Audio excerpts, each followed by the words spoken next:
آیا پوهیږئ چې ولې ستاسو په سیمو کې جګړه نه ختمیږي؟ آیا دا جګړه د ناقانونه وسلوالو ضد ده او که د پښتنو د بې کوره کولو یوه لویه پروژه؟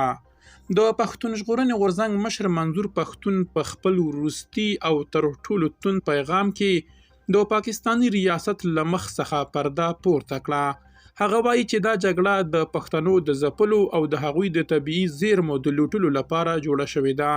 که غواړئ پوه شئ چې د شیخ ادریس د وژنې تر شا د چا لاس دی او ولې پښتانه د پاکستان تر چتر لاندې ښه ورځ نشي لیدلی، دا ویډیو تر پایه وګورئ. پاتمنو لیدونکو ستړي مه شئ. منظور پښتون په ډیر وضاحت سره وویل چې په پښتني سیمو کې روانه جګړه یوه مصنوعي او ډالري جګړه ده. د هغه په وینا وسلوال د دې لپاره جوړ شوي چې سیمه ناامنه کړي، څو پوځ ته د خلکو د شړلو او د سیمې د لاندې کولو جواز په لاس ورشي.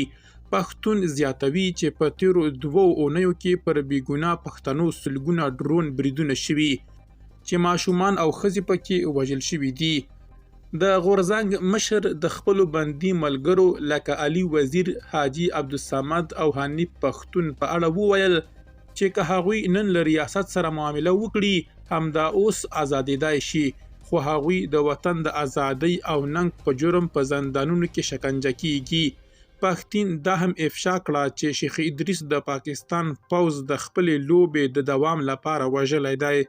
هغه وویل چې د پښتنو او بلوڅو ملګرتیا تاریخي ده او دواړه قومونه د یو ګډ دښمن پر وړاندې ولاړ دي. د منظور پښتون پیغام روښانه و. پاکستانی ریاست د مثبت بدلون جوګه نه دی او ورڅخه خلاصون د ټولو قومونو په خیر دی. هغه له افغانانو وغوښتل چې په ټولنیزو رسنیو کې د خپلو ملي اهدافو لپاره مبارزه تیزه کړي. پښتون په پای کې وویل موږ بېوسه یو خو ناهیلي نه یو. یوه ورځ به له خپل دښمن سره مخامخیږو او خپل هدف ته به رسیږو.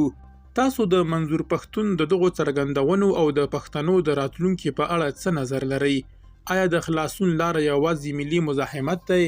خپل نظر په کمنټ کې ولیکئ.